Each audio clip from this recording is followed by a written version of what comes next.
And when you knock us down, we're going to get up. And on the way up, we're going to bite a kneecap off. Go ahead and say it, Ed. Go Tigers! When I woke up this morning, I was feeling pretty dangerous. You like that? You like that? F it.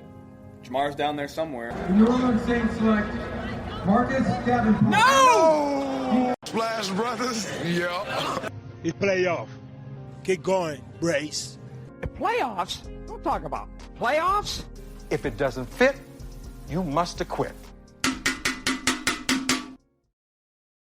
I've not been as prepared as I usually am, but this time I'm going to do some of my usual work on the fly and bring you some waiver targets that are honestly pretty obvious for the most part this week. There's several very obvious candidates, as there was a lot of injuries this past week. We're going to go over those here in just a second.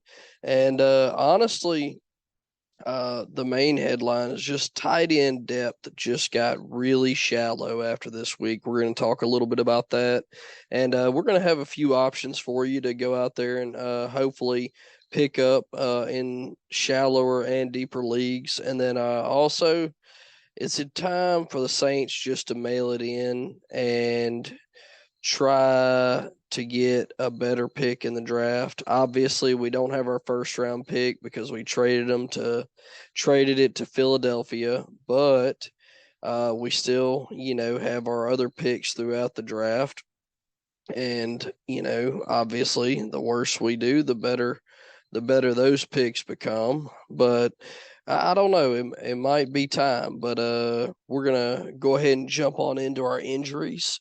And number one, I'm sure, unless you live under a rock, that you've heard about this one, but Cooper Kupp suffered a pretty moderate to severe ankle injury. And he is going to require surgery. They're putting him on IR. They're not saying if it's season ending yet or not, but honestly, at this point in the year, by the time he starts to recover and starts coming back from rehab, that he will probably be at the best right at the end of your fantasy championship. And the way their season's been going, why would you want to rush him back? They might be another team that might just kind of mail it in and see what they have in some of their younger players. We're going to talk about some of his replacements and what that's going to mean for the rest of his team here in just a little bit. But we're going to keep rolling through our injuries. Another one is Leonard Fournette. A hip pointer. Those of you that don't know, that's not really that severe, but it can be painful, but not limiting as far as athletically. But with Leonard Fournette's injury history, that's never good. The best thing for Leonard Fournette is that he's going on a bye this week. They came out the coach said they came out and said that they expect him not to miss any time and to be back after their bye, which is great news. But also, if you watched any of this game, then you probably realized that Rachaad White got more touches than Leonard Fournette in this game, and that was before Leonard Fournette's injury. So we're going to talk about that a little bit here, a little bit later on here in a little bit. Another one, Mark Andrews, ended up getting ruled out last week, which we knew that was a Thursday night game. Didn't really help Isaiah Likely as much as we thought, but ended up, the coach is optimistic. He's got a shoulder injury. The coach is optimistic that he will be back this weekend, and the best thing to do is just watch for his practice participation throughout the week. Next guy, Najee Harris, ended with a knee injury. Well, not a knee injury, but he was having knee discomfort toward the end of the game. My coach, Mike Tomlin, come out and said that he does not expect Najee Harris to miss any time, but he does. They've already come out and said they're going to start sharing more workload to Jaylen Warren, which is great if, you picked up Jalen Warren, and we're going to talk about him in a little bit also. But this could be one of those situations where they end up shutting Najee Harris down with his history of his Liz Frank injury in his foot. Now he's having knee discomfort. Maybe they just end up shutting him down and letting him rest for the rest of the year and see what they have in Jalen Warren. So hopefully you picked him up. If not, he's probably available out there in a majority of leagues. Next guy, Jamar Chase, no update. Same old hairline fracture, recovering from his labrum.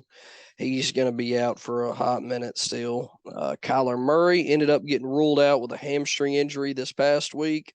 Coach Cliff Kingsbury came out and said that he is day-to-day, and I would just be watching his practice schedule for the rest of the week to see if he comes back. I would imagine he will. They said he was pretty close to playing this past week, so I don't see there any reason he won't come back this weekend, but he does have a long history of hamstring injuries, so that's just something to watch for, because the more history you have with soft tissue injuries like that, the higher rate of a reoccurrence there is for you. Moving on, next guy talk about, we're gonna really just jump into the tight end decimation that in this week. I mean, really other than Travis Kelce, pretty much every tight end that was somewhat relevant in fantasy went down with an injury or was put on IR at some point this weekend.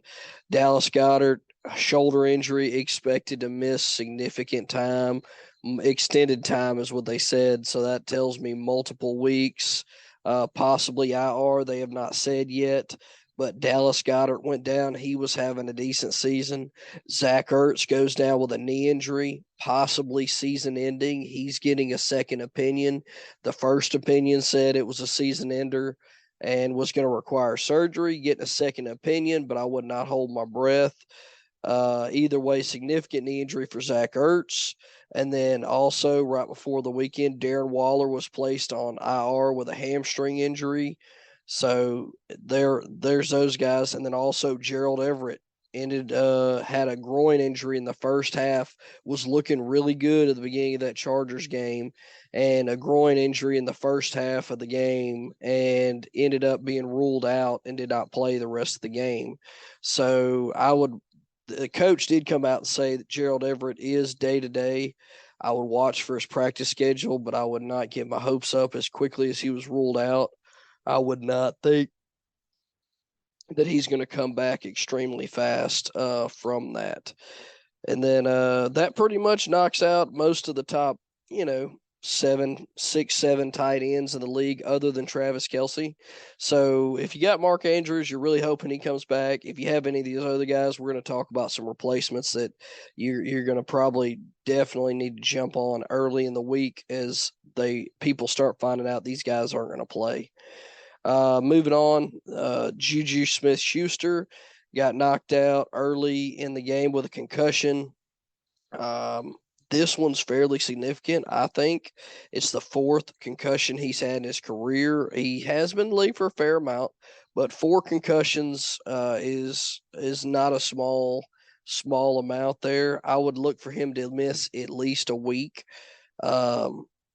So just keep an eye on him as he's trying to clear protocol, but that's gonna have some relevancy for some other players, and we're gonna talk about them here in just a little bit. Mike Williams, still recovering, rehabbing from his high ankle sprain, expected to return to practice this week. Just watch for his practice schedule and see what they're saying toward the end of the week. Keenan Allen, hamstring injury. Coach said he expects him to return to practice this week. So those are 2 big things for the Chargers. And I would imagine if they do end up coming back, that will ease them on Gerald Everett, because he has been such a prominent pass catcher while those 2 guys are out. So if they come back, I think that would make them feel more at ease sitting Gerald Everett. Next, Zeke, right knee. He ended up getting ruled out last week.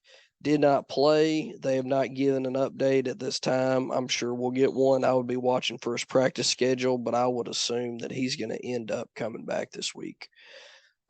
Jerry Jeudy had an ankle sprain. They were thinking it was going to be a high ankle sprain, but ended up it was a mild sprain. They did an MR today, said mild. Watch for his practice schedule this week.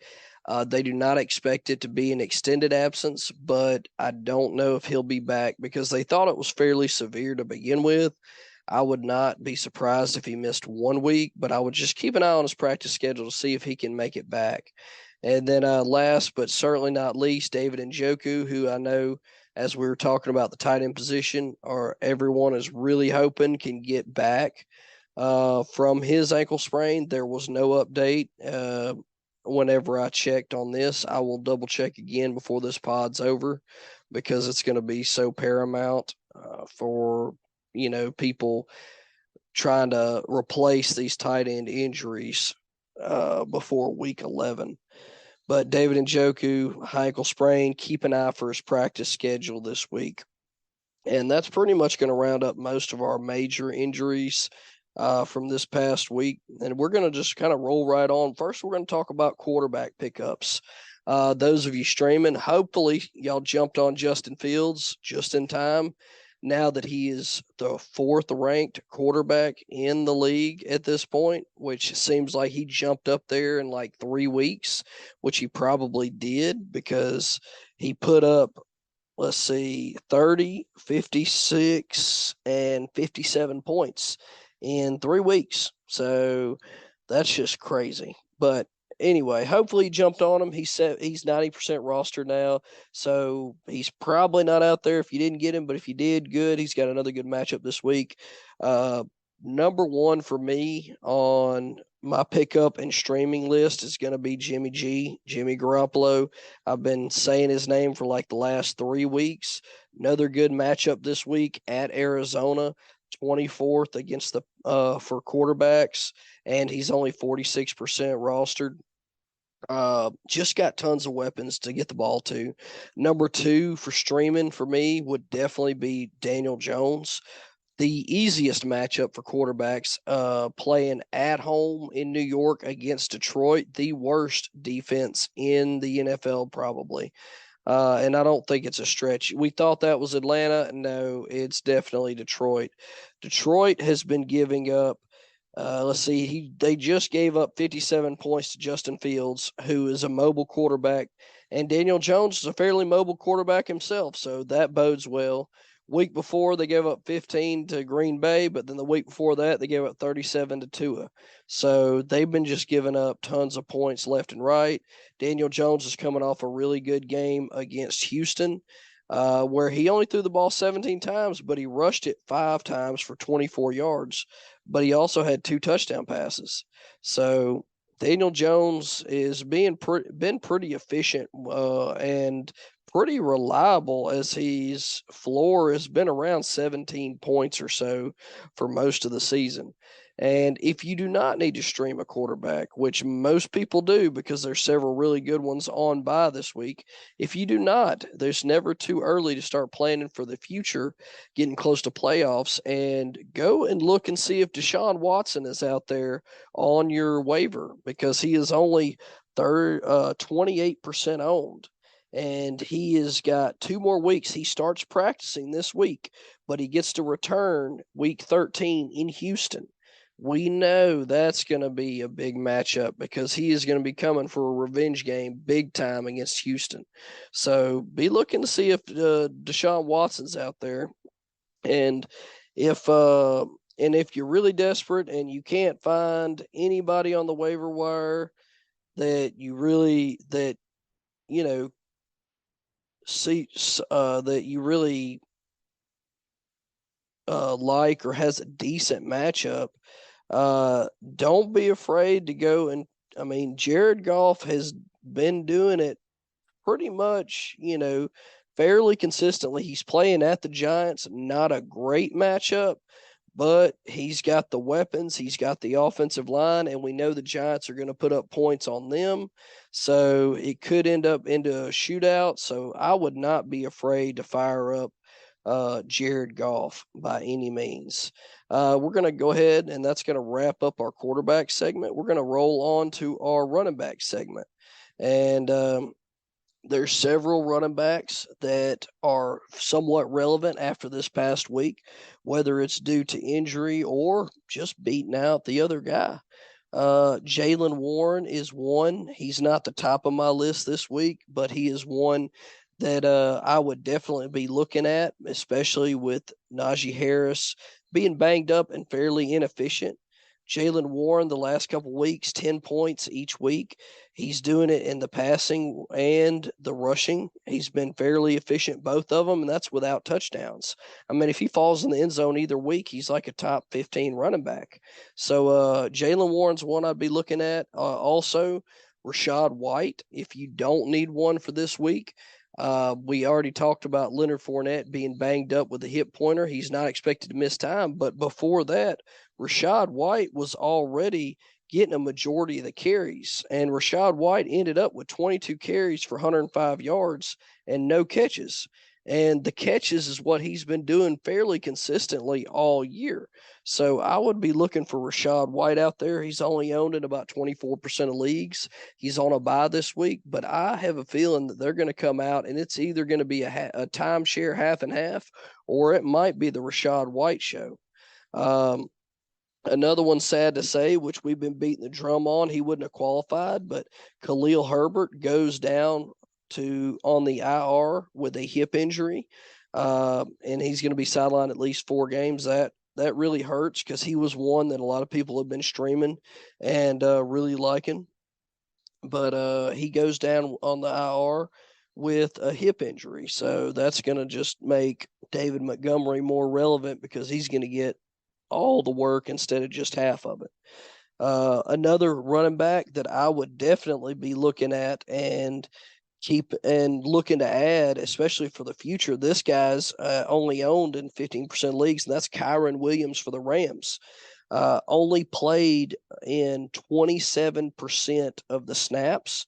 He only got 1 carry, but he got 3 catches for 30 yards. 27% of the snaps, and he had 3 targets, 3 catches for 30 yards. This could be a beneficiary of Cooper Kupp being out. That's a lot of targets to go around, and Kyren Williams is getting his feet wet. They got kind of a tough matchup in New Orleans coming up, but, I mean, is it really that tough of a matchup anymore? It seems like more and more people are just kind of, walking through the Saints defense, which is kind of disappointing, but it is what it is, Moving on to a few other running backs that I was going to talk about. Another one would be, where's he at? Sorry, I lost. Oh, yeah, Gus Edwards. Be looking for him to come back. He was out with a hamstring injury. Obviously, he did not play last week. Kenyon Drake looked good, but we know when Gus Edwards is on the field that they really like to give him the workload. So I would be looking for Gus Edwards to get back on the field and get back active in that backfield. They had, let's see, I'm looking up his update. It says that last Tuesday, the plan is for him to be available for this week. So we're waiting on an update, but if he's available, he's only owned in 33% of leagues, I would be looking to pick up Gus Edwards over Kenyon Drake any day of the week. Let's see.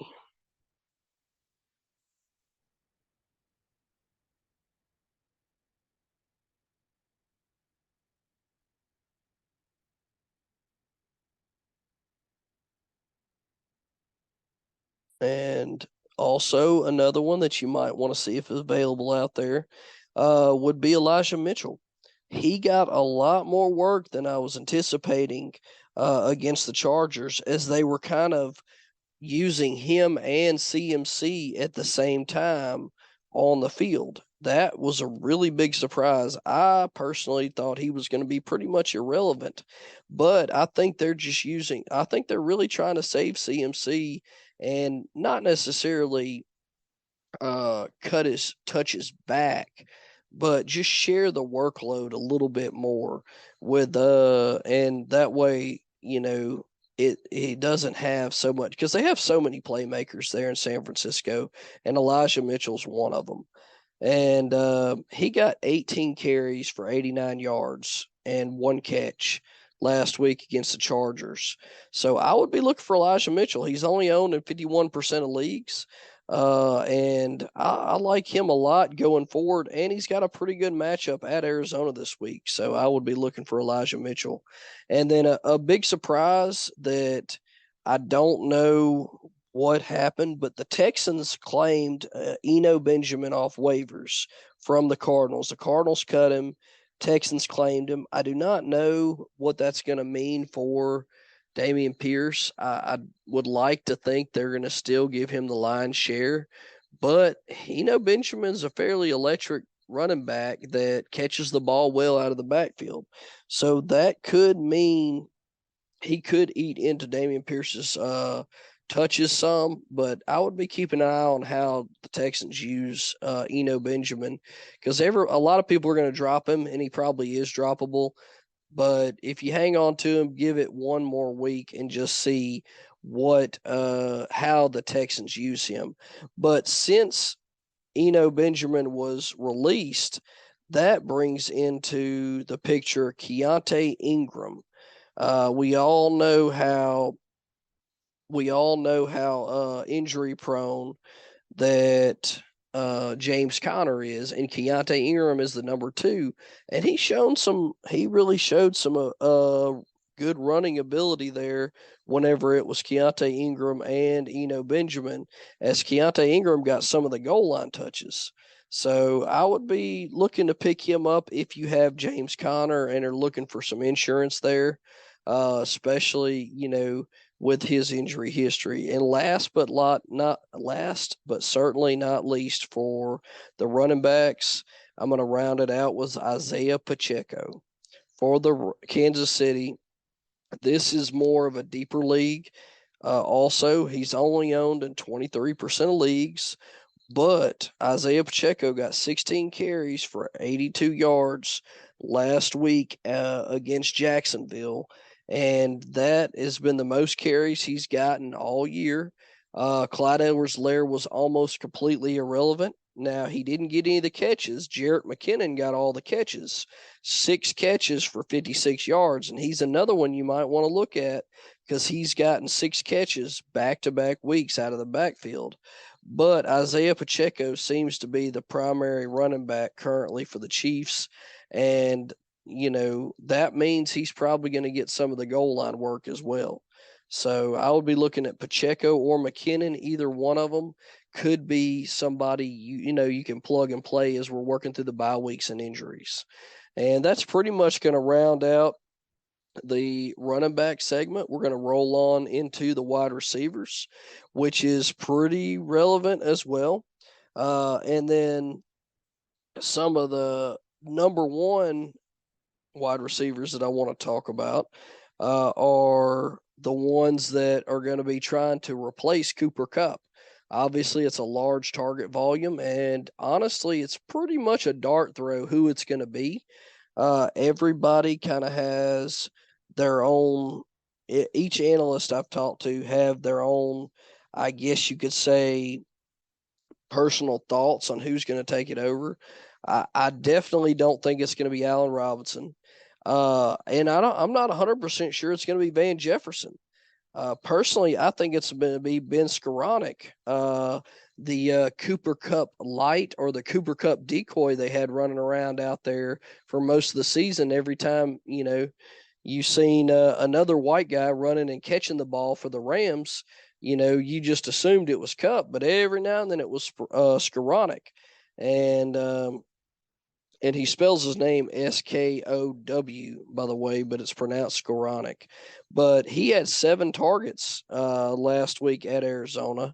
And, that was more than Van Jefferson, who had 3, and Allen Robinson, who had 6.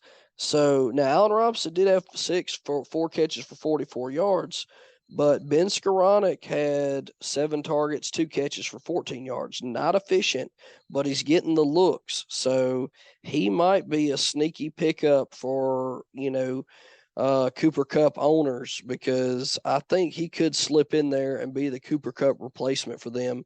And I think Van Jefferson keeps his deep roll, and I think Allen Robinson keeps his goal line looks and his deep routes.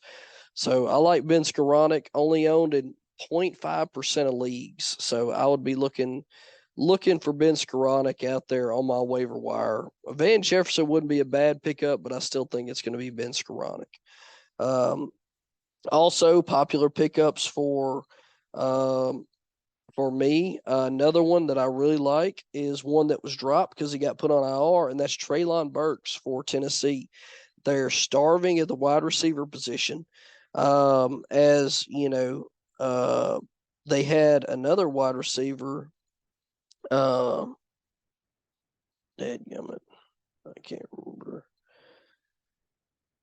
Another wide receiver, Nick Westbrook-Akine, had a really good week last week.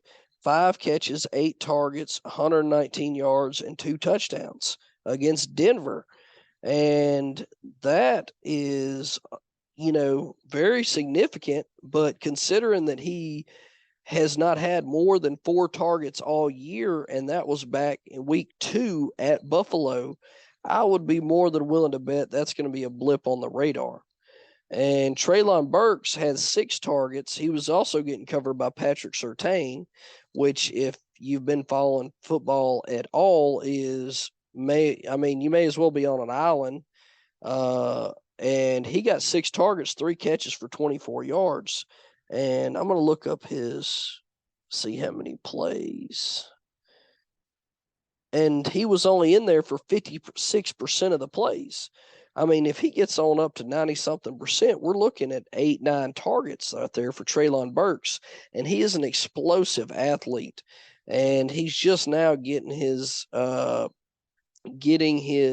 guess, feet wet again after coming off the IR. So I like Treylon Burks a lot. I also like Nico Collins. I talked about him some last week.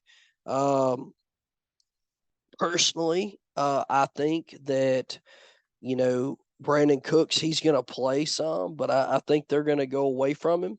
And I really think that he could be somewhat relevant down the stretch. He's a big target for in the red zone as well. So I like Nico Collins going down the stretch. And then also another really popular pickup at wide receiver this week.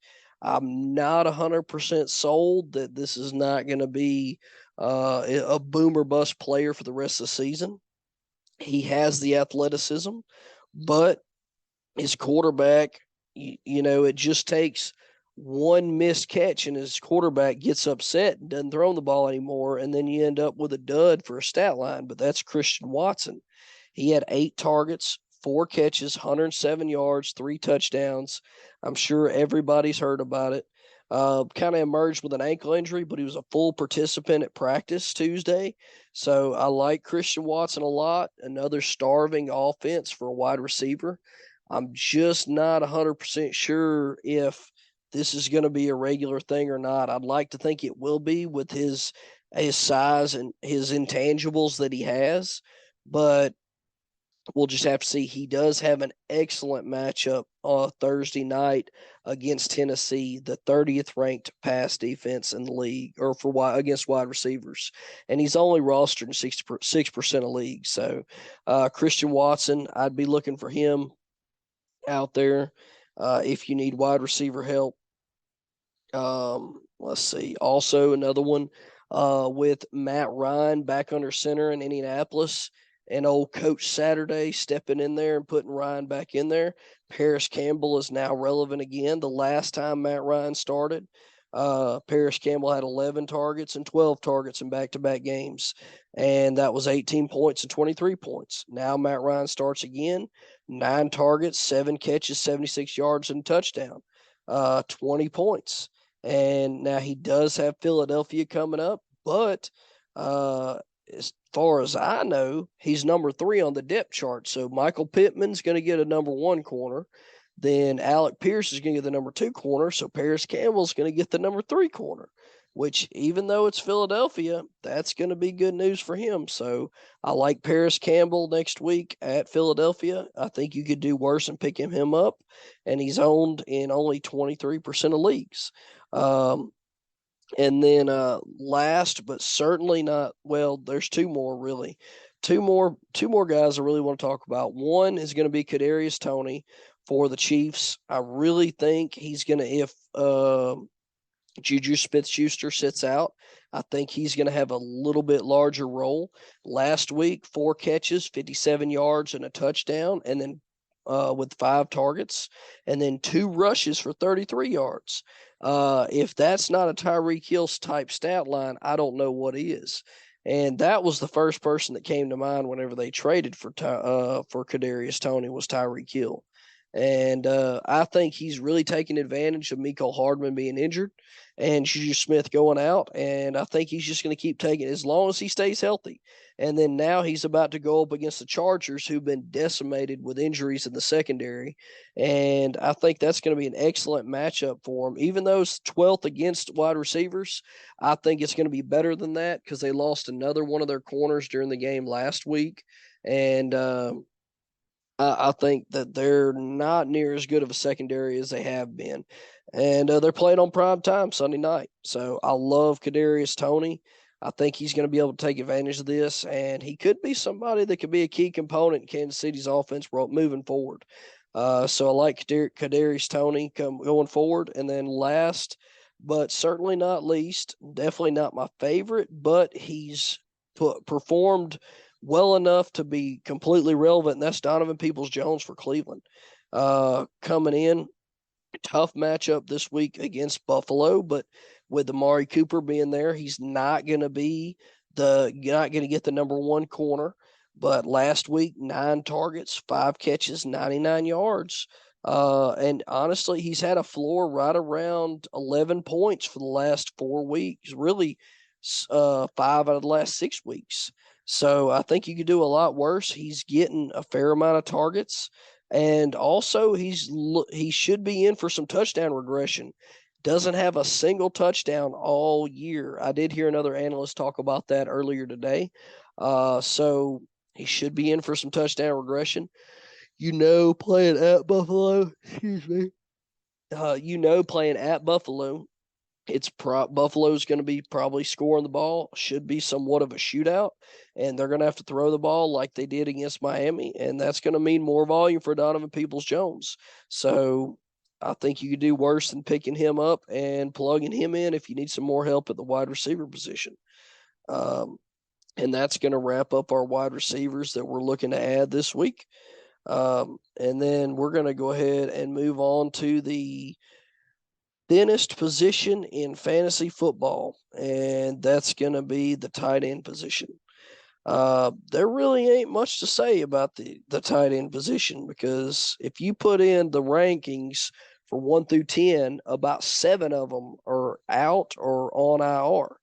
And right now, to me, probably my favorite ad for the tight end position is going to have to be dadgummit, I lost it.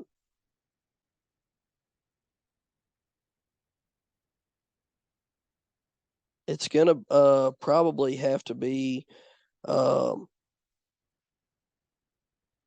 Kmet because he's got a cake matchup this week. He seems to be getting more and more involved in the offense. 6 targets 2 weeks ago, 7 targets last week, 2 touchdowns in the last 2 weeks. And then another really good matchup against a terrible defense in Atlanta. So I think Cole Kmet is going to be a really good replacement, especially for this next week coming up against Atlanta. Another extremely good replacement is going to be, I say extremely good. That's a little overkill. Another good replacement is going to be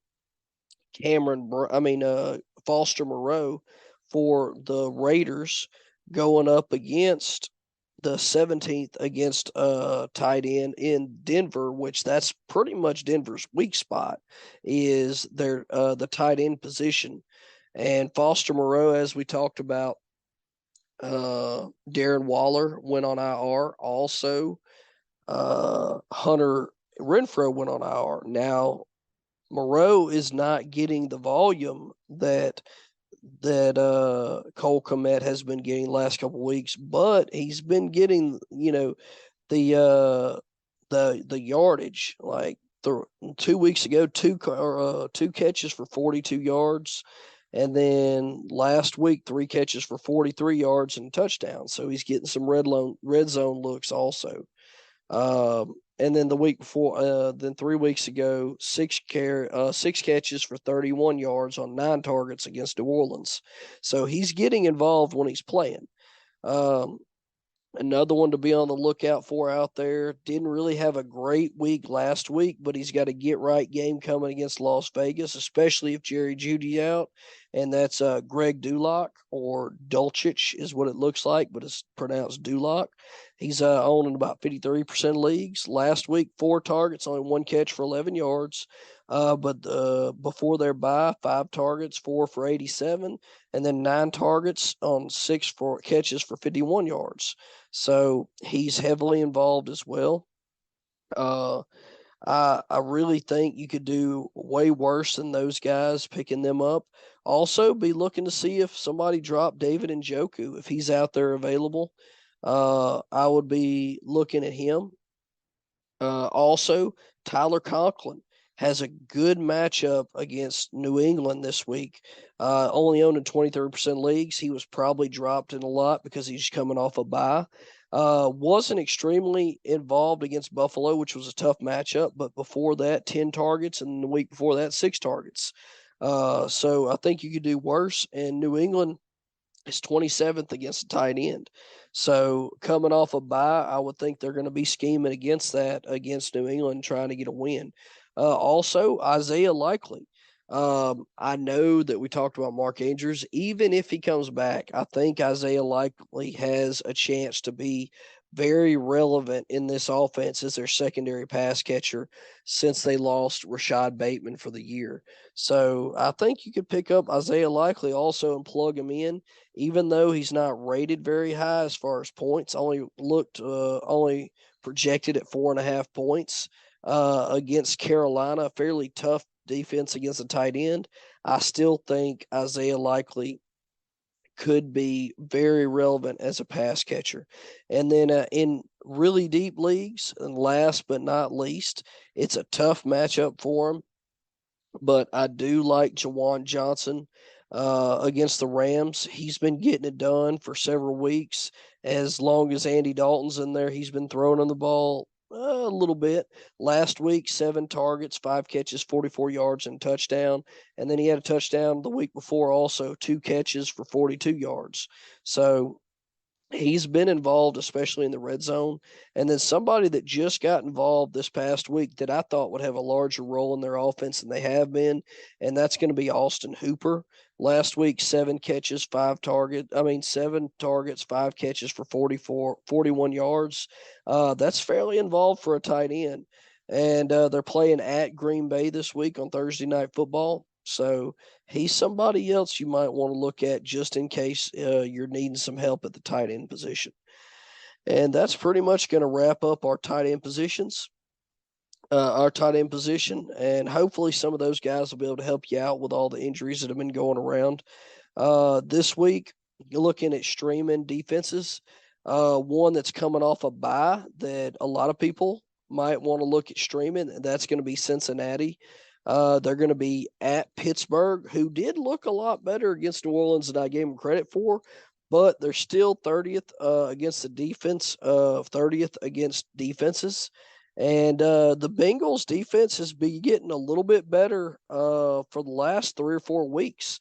And, they, especially against these teams that aren't as good, they've been getting some pressure on them and getting some turnovers. The 3 interceptions the last 2 weeks, 2 fumbles recoveries the last 2 weeks. So I think you could do worse than picking up the Bengals and starting them up against Pittsburgh, and they're only owned in 35% of leagues. Also, another one coming off by that I really like is the Patriots. I know the Jets is a good offense, but it's the Patriots at home, Bill Belichick against a young quarterback. I mean, I don't think there's anything else you need to say about that. And the Patriots is the number one defense in the league, and they're owned in about 70% of leagues, but they're coming off a bye, so there's a good chance that they could have been dropped. And then on the flip side of that, the Jets defense against the Patriots offense.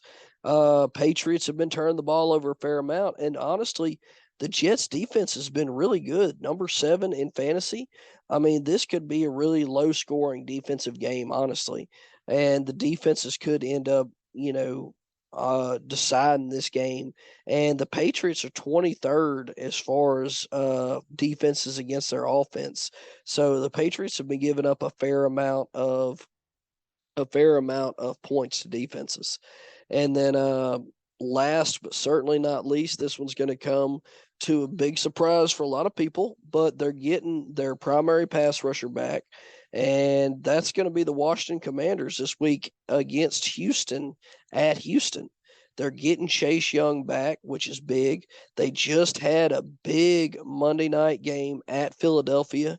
They scored a touchdown. They got an interception, 3 fumble recoveries, and a sack. Put up 18 points against Philadelphia's offense.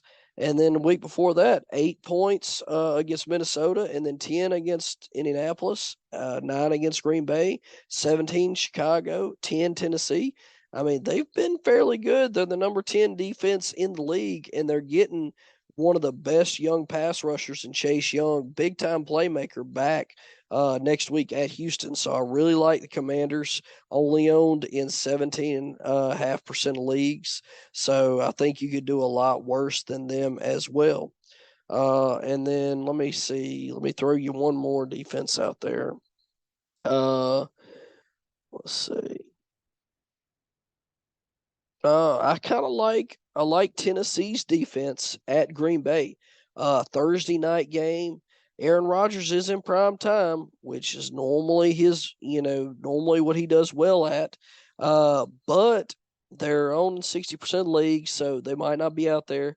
But it's Thursday night, and Tennessee has been playing fairly well. Number 8th ranked defense in the league, and they put up 16 points against Denver, 5 Kansas City, and then 16 in Houston, 24 against the Colts. So teams that are really offenses that aren't scoring a lot, like Green Bay, Tennessee has done really well against. So I like Tennessee. And then also coming off a bye, if they were dropped, Denver, not off a bye, but if they were dropped against a kind of a poor game at Tennessee, Denver is playing against Las Vegas, who's done okay against defenses, but Denver's defense is ninth ranked in fantasy, but the Raiders' offense seems to be really struggling right now.